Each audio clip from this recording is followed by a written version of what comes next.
Hello everyone. Hello everybody. Hello everybody. Hi, and welcome back to our garden. Well, we have a long video for you today. We're going to talk about a lot of stuff today in our garden to give you a kind of entire update on our entire garden. What are you guys doing? Oh, we're chopping out weeds. Oh, okay. So that's one of the activity we're going to do today. It's just kind of do a little maintenance. We work around our garden. We remove some weeds from the side. That's what both of my sons are doing now here. And also I'm adding some, compost, extra compost to the soil. So to keep the plants, nutrients level in the soil a little bit better. But anyway, let's start all the way from here. This is, as you know, the section end of my garden here, where the passion fruit vine. Later on, I'll probably make another separate video on this here. This is the passion fruit vine. Well, I'm very close to the vine because I have no room. As you can see here, this is the wall. I only have probably 2.5 feet to 3 feet here. Okay, let me stand up here. But let's do a quick video. Not a quick video, but a more comprehensive video on whatever growing in our garden up to today. So this is the passion fruit vine here. Again, I'll come back to talk about this in more detail. But as you can see, they're putting out a lot of fruit now. Just beautiful. Look at this. Absolutely gorgeous. Look at that. All right, and here's more to continue, have more flowers.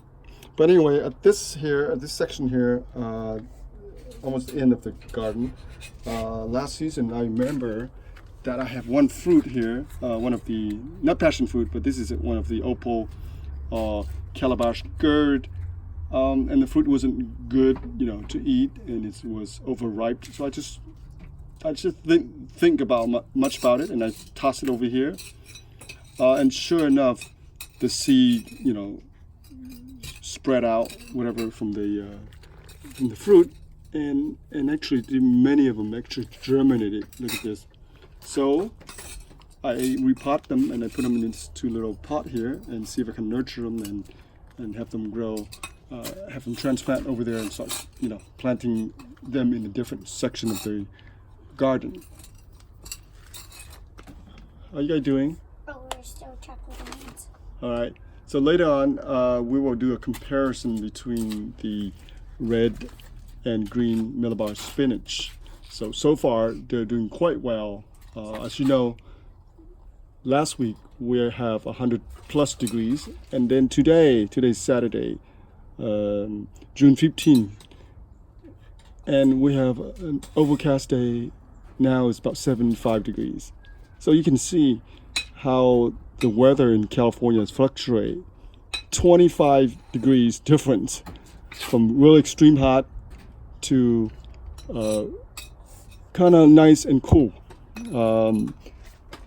Sometimes it's not a big deal. You have a cool day, which is kind of nice. The plants can recover, but during the summer, the heat level need to be consistent, up to 80 plus degree, in order for the plants to do well. Otherwise, some of the plants don't grow. So this is the red millibar spinach. I think they're doing okay, right? What do you think? And they're putting out a lot of flowers so far.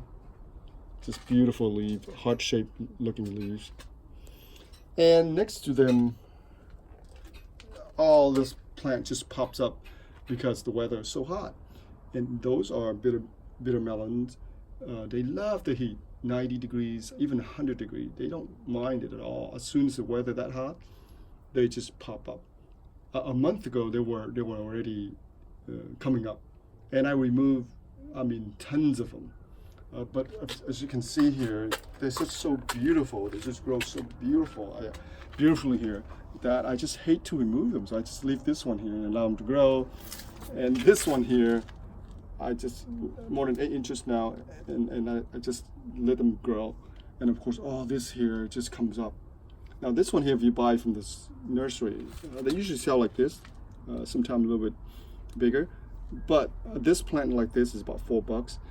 the one is bigger, like maybe 12-inch to 24-inch in a 1-gallon bucket. That's like $6 to $7.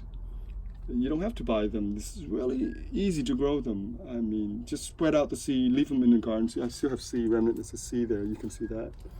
Here, let me pick them up. See that? So this one didn't get buried. That's why it didn't germinate. But here, look at this. There's so many seeds all over the place. So that's the way I do. I just spread the seed around, and once the weather conditions is right, they just germinate on their own, and then I'll transfer them somewhere if I like to. If not, I just leave them. Like here, I just leave about 5 plants here, and as you can see, they already surpass the 6 feet trellis mark right there, and eventually they will spread out to the side all over this section here. So from this pole to this pole here, it's exactly 5 feet, and they will definitely overtake the millibar spinach. But by then I might remove the millibar spinach.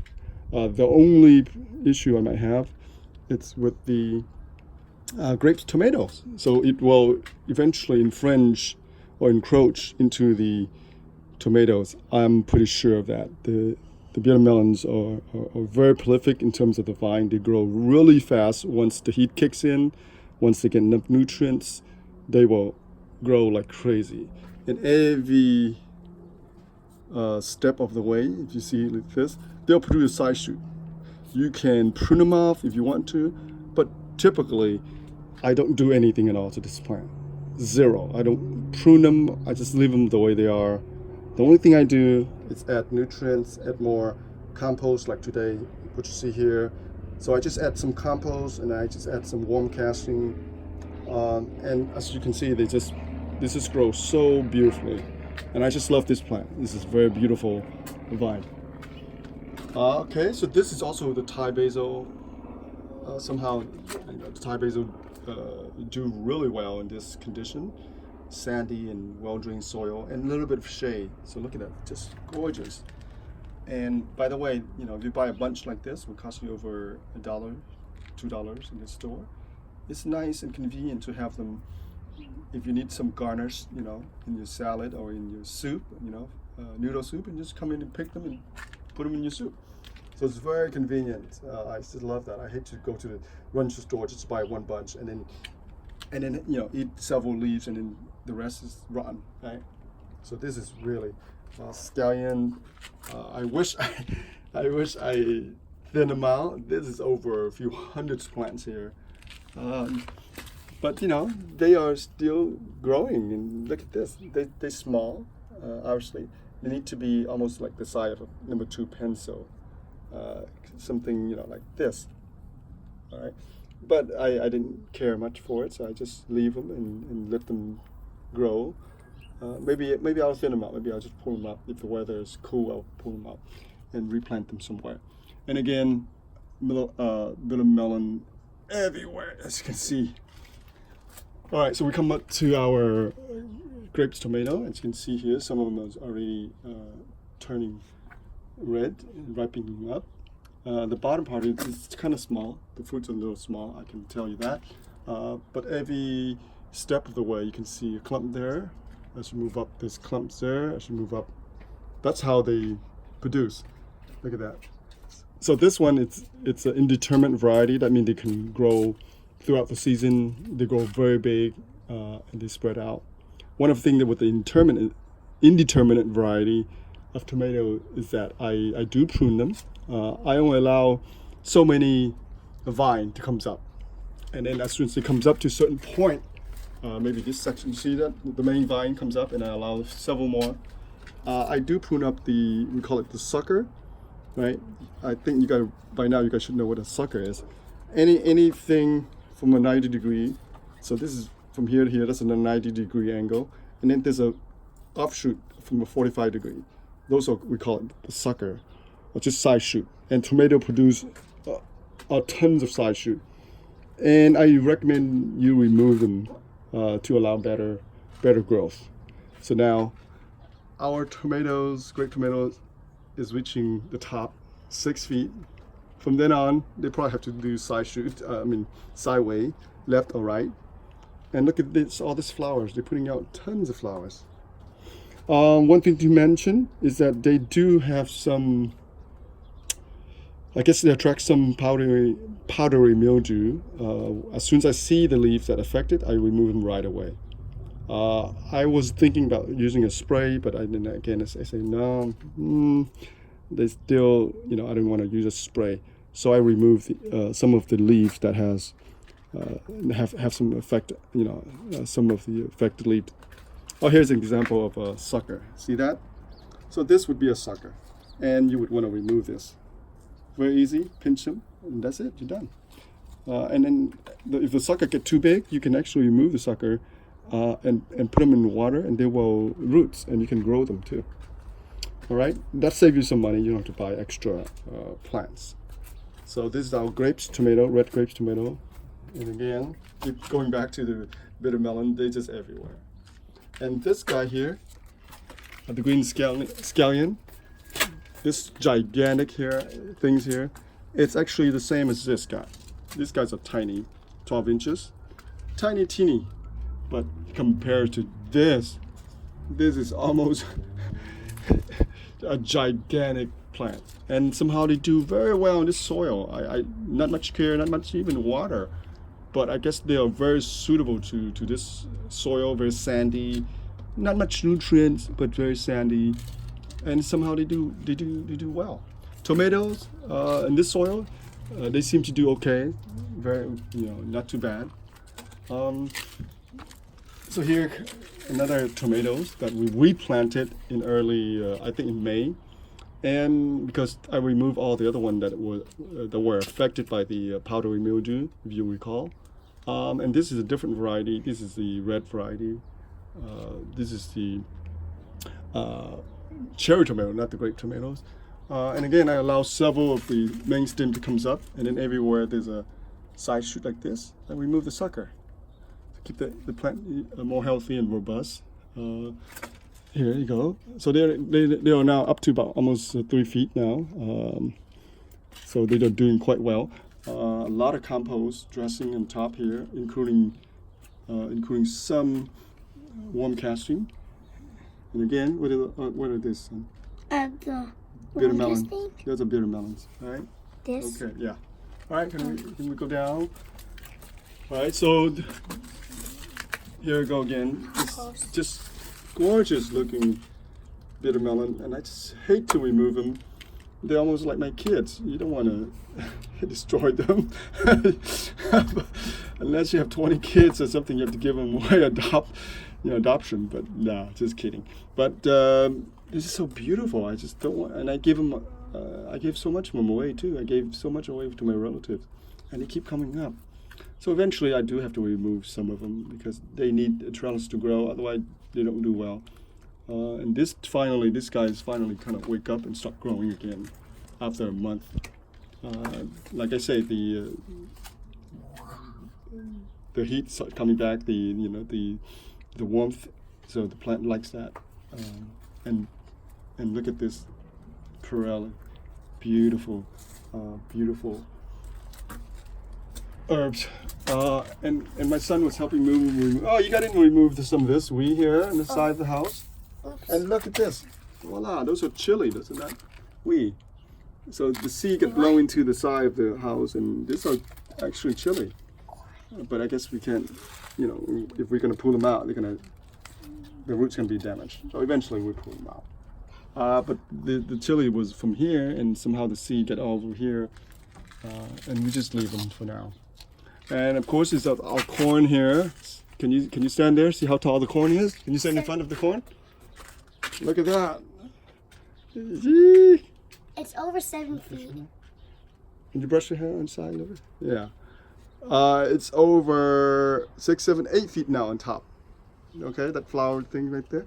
That's over 8 feet, son. So by the wall, right there, that's about 6 feet, and yeah, that's 8 feet.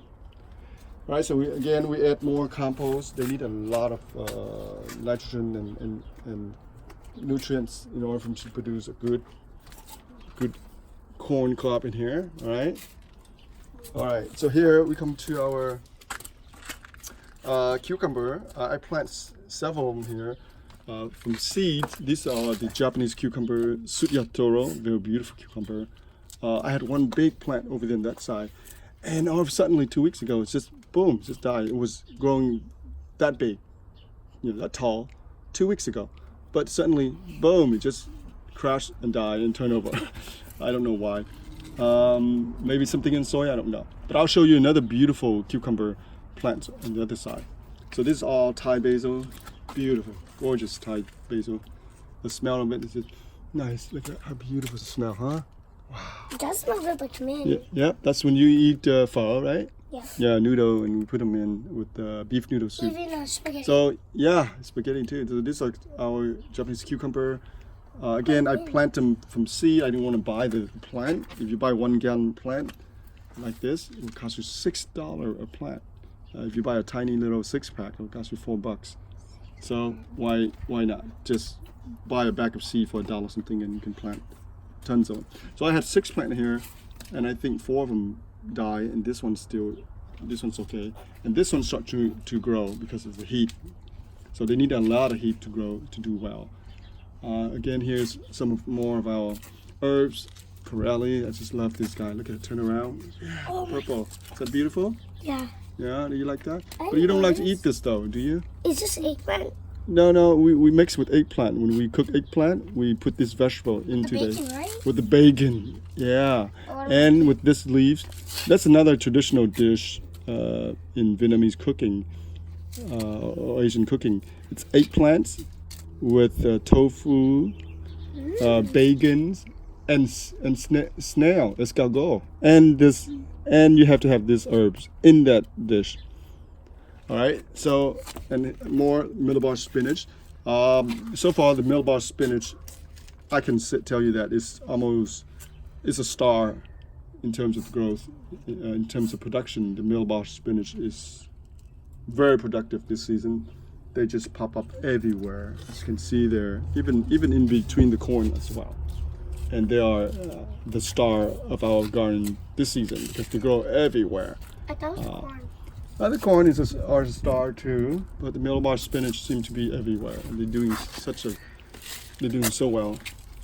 This one we cut them a few days ago, and I couldn't really tell you the name, but now I didn't realize what it is. I think this is similar to our Western celery, so they call it Asian celery or Chinese celery. That's what it is. And usually you don't eat raw; you cook them.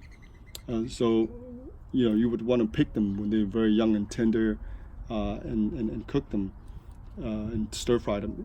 It's very, very the taste, the flavor is very intense compared to the regular, compared to our Western celery with big stalk.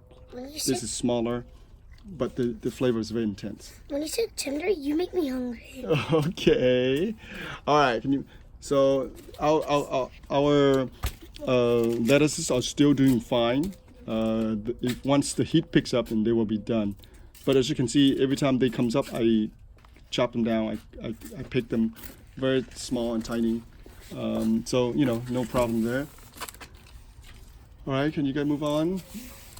Now here's a chili plant here that seem to kind of like stay, dormant. Because again, chili also needs a lot of heat to grow to do well. So I think they're starting to respond now to the heat. And all this middlebar spinach is everywhere. Oh, that's opal. O-P-O, opal. It's one of the calabash gourd that we like to grow in our garden. This one was given to me by a friend of mine. And I have to remember beginning video, I have 2 more plants over there. I will eventually transfer somewhere. Gorgeous looking plant. And finally, with the amount of heat, they start growing again. Now they're up to about 2.5 feet now.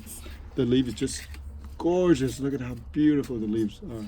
And as you can see, the stem, the vine is just, you can just look at this plant and say, and it just look healthy. It's just by looking at it without even knowing anything about plant's health. If you just look at the plant and how the plant move and grow, you can tell that this is a healthy looking plant. All right. So we have a little empty patch here. Our okra, when we plant our okra last month, didn't grow so well because maybe it was cold. For some reason, this soil here, this part of the garden, or even in this house, the okra don't do very well. I don't have much success with okra in this house. In my old house, they grow really well in the clay soil, but for some reason, I just could not get them to grow. Maybe the timing was off. I'm gonna try again in June. Okra need a lot of. Here's one plant here. Need a lot of heat to grow to do well. Yeah, we're in June, but they still need a lot of heat to grow. Sandpaper. Yeah, so I'll try again because my kid love okra. So I'm gonna try again to grow them maybe another week as soon as the heat picks up, as soon as the weather kind of warming up even higher. So again, this is cilantro from last season. They are coming up with seed. So we will allow them to go to seed so we can collect the seeds and regrow them again during the winter and spring season. All right, and again, this I will take the seed and just spread them all over the garden. There are probably literally hundreds and thousands of the seeds. All right, so let's move on to our Eggplants. eggplant. This is our Japanese eggplant. They feel like sandpaper. Yeah, can you touch it? They do. Yeah, they a little fuzzy, right? The leaves are a little fuzzy, It's smooth. but when you touch them in the top, they make that sound like sandpaper. Right? Fuzzy means soft.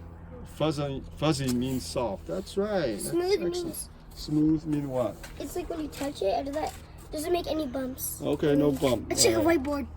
Okay, like a whiteboard. All right. Or like a blanket. So this is our Japanese Japanese eggplant. I will pick the fruit today to make a meal out of that.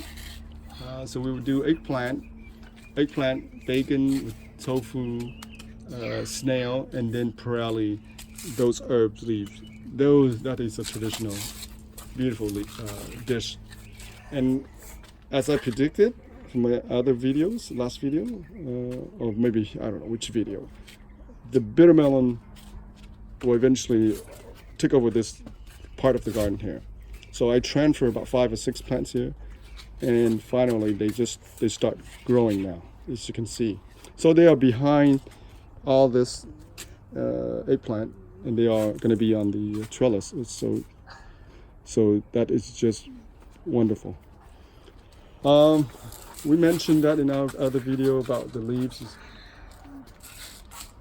curling up, and something doesn't look right if you look at this plant here compared to this guy.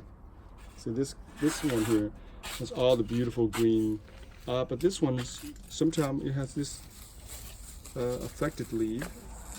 There's something going on here, so I need to figure out what that is. All right, let's talk a few more. It's camouflaging. Yeah, here are our chili plant that I transplant from.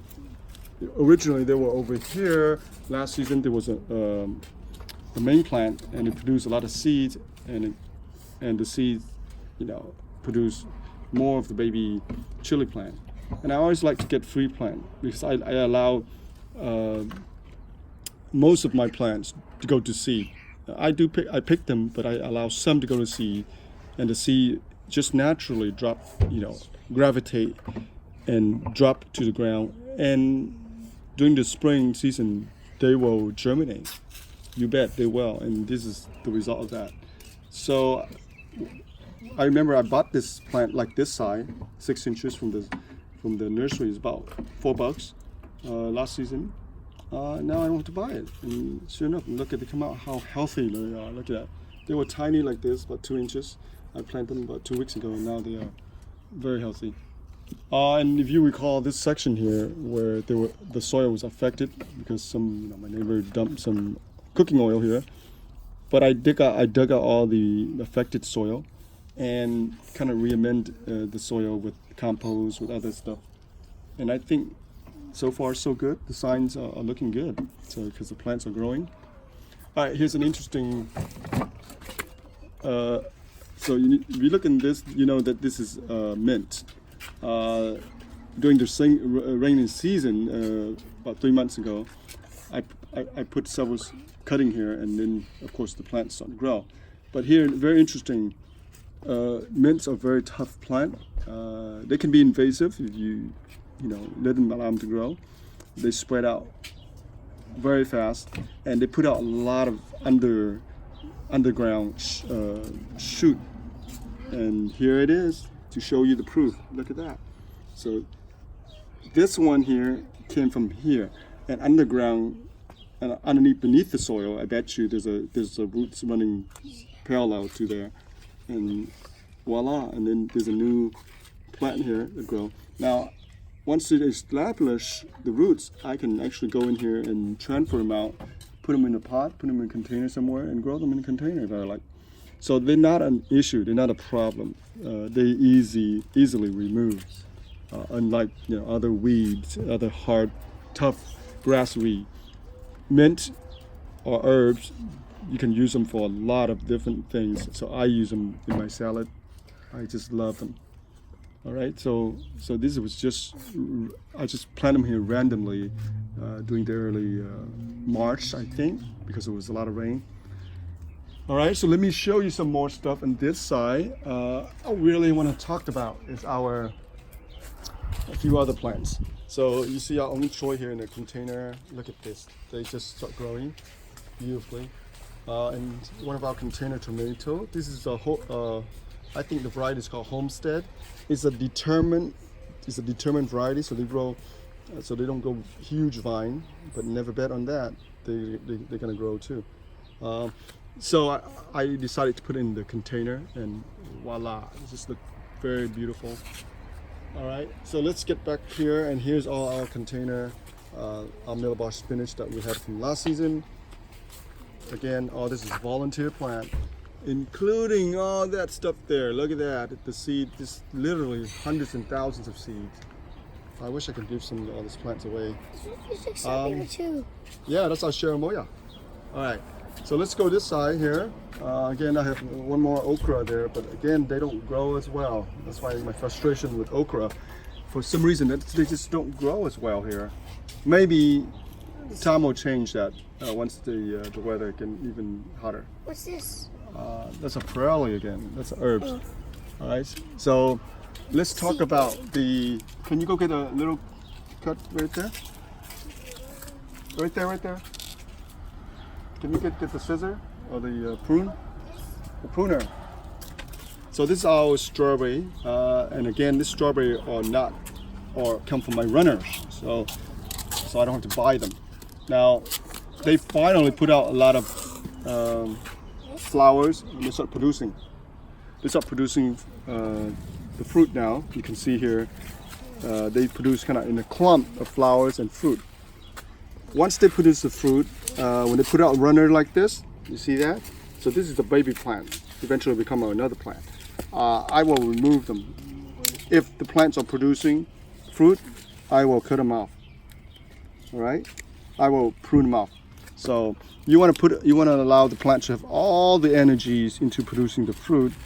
If they produce this runner like this, then all the energy will be diverted to the baby plant as well, and the plant will not get enough sufficient nutrients or energy to really push through and produce a nice fruit for you. Okay, so this I remove them. Now once they finish producing the fruit, if they have the runners, I'll leave the runners so they can produce the next season, the next generation of strawberry, and I harvest that, and I will put them in a pot, the baby plant like this, put in a pot, and I replant them somewhere else. All right, so here again I add a lot of compost. As you can see here, really thick 2 inches of compost, and the flowers are coming out just beautifully. Look at that. All right, hopefully we have some strawberry this season, because every time the fruit touch the ground, the other bugs, the roly-poly, were trying to eat them. So I like to stake them up a little bit. Hopefully they'll stand up like this. You see that? And I'll stake them up so the fruit don't touch the ground, and so we can have some strawberry. Now this section here don't have much sunlight, But as summer season kicks in, we'll get a lot of sunlight because by 10, 11 a.m. in the morning, the sun will be directly on top of this, and then by 4:30, the sun will be all the way on this side now, west. So they get some decent sunlight here. Not extreme sunlight, but they do get sunlight here. Here are the Sugyaturo Japanese cucumber, like I mentioned to you from the other section, the other part of the garden. I grew them from seed as well. This one is starting to grow, but this fellow here, as you can see here, is already up to over 5 feet tall now. I didn't have enough room in the other section of the garden, so I planted them here, and they are producing the fruit. You can see there. You see that? Beautiful fruit here.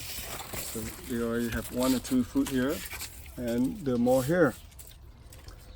All right.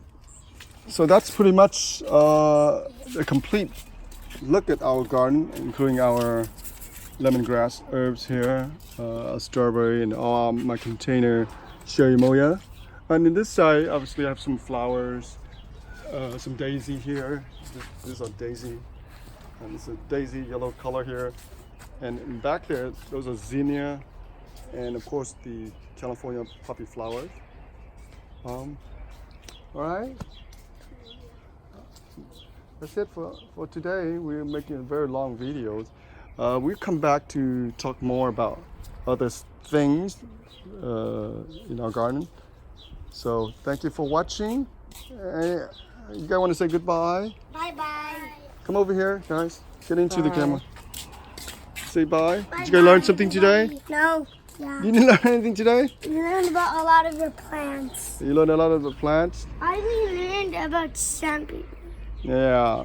Okay. It's the only way to learn is go out to the garden and touch the plant and observe them, right? Yeah. All right. We'll see you back in our garden. Please subscribe to our channel. Please post a comment, and we can continue to discussion about gardening, climate, and whatnot, whatever other subject. Thank you for watching. We'll see you again.